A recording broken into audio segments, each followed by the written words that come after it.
বর্তমান সময়ের একটি আতঙ্কের নাম রাসেলস ভাইপার, যা বাংলাদেশের বিভিন্ন অঞ্চলে খুব দ্রুততরভাবে ছড়িয়ে পড়ছে। সাধারণত এই সাপ বাংলাদেশ, ভারত, নেপাল, পাকিস্তান, মিয়ানমারে দেখা মিলে।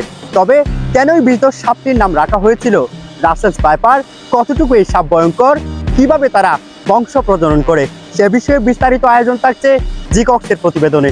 সাথে আছি আমি মোহাম্মদ মুফাসসাল।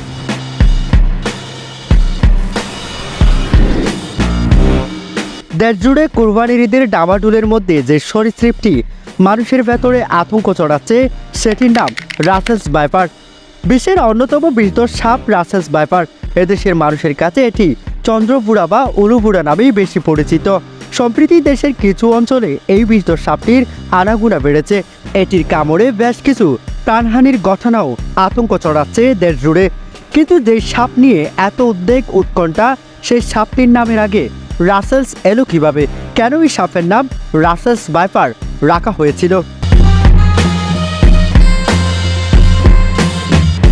জানা গেছে স্কটিশ সার্জন এবং প্রকৃতিবিদ প্যাট্রিক রাসেলের নাম থেকে এসেছে রাসেলস ভাইপার সাপের নাম। 1781 সালের পর প্যাট্রিক রাসেল ভারতে এসে এই অঞ্চলের প্রাকৃতিক ইতিহাস অধ্যয়ন শুরু করেন। সে সময় কর্ণাটক ইস্ট ইন্ডিয়া কোম্পানির কর্মকর্তারা সাপের কামড়ের সমস্যা নিয়ে উদ্বিগ্ন ছিলেন এবং মানুষের জন্য বিরল সাপ শনাক্ত করার উপায় খুঁজে বের করার জন্য প্যাট্রিক রাসেলকে নিয়োজিত করেন। রাসেল গাছের আঁশ ব্যবহার করে বিভিন্ন সাপগুলোকে শ্রেণীবদ্ধ করার চেষ্টা করেছিলেন, কিন্তু তার অনুসন্ধান ছিল অবিষাক্ত থেকে বিষাক্ত সাপ আলাদা করা। আর এই কারণে তিনি কুকুর এবং মুরগির উপর সাপের বিষের শক্তির পরীক্ষা চালিয়েছিলেন এবং বিষের প্রখরতা বর্ণনা করেছিলেন। তিনি যে সাপগুলোকে শনাক্ত করেছিলেন তার মধ্যে একটি হলো কাতুকা রেকুলাফোদা, যা প্রাণঘাতী হওয়ার ক্ষেত্রে কোবরার পরের অবস্থানে ছিল। এটি বর্তমান সময়ে রাসেলস ভাইপার, অর্থাৎ প্যাট্রিক রাসেলের নামানুসারে রাসেল থেকে রাসেলস ভাইপার।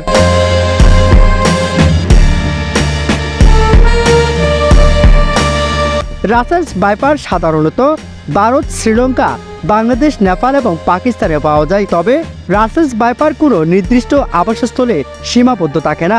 এরা ঘন ঘন এলাকা পরিবর্তন করতে থাকে। এই সাপ বেশিরভাগই খোলা গাছযুক্ত বা ঝোপঝাড় এলাকা, কৃষি ও জমিতে পাওয়া যায়। রাসেলস ভাইপার একটি নিশাচর প্রাণী, তবে শীতল আবহাওয়ায় এটি দিনের বেলা আরও বেশি সক্রিয় হয়ে ওঠে। প্রাপ্তবয়স্ক হয়ে গেলে এরা সাধারণত ধীরগতির এবং অলস হয়ে পড়ে এবং কেউ বিরক্ত না করলে আক্রমণ করে না। তবে এদের বিরক্ত করলে এরা বিদ্যুৎ গতিতে আঘাত করতে পারে। রাসেলস ভাইপারের গর্ভাবস্থায় সময়কাল 6 মাসের বেশি।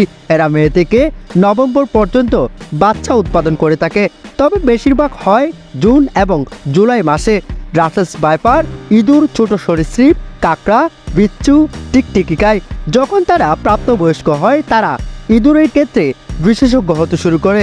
প্রকৃতপক্ষে ইঁদুর এবং টিকটিকির উপস্থিতি তাদের মানুষের বাসস্থানের প্রতি আকৃষ্ট হওয়ার প্রধান কারণ।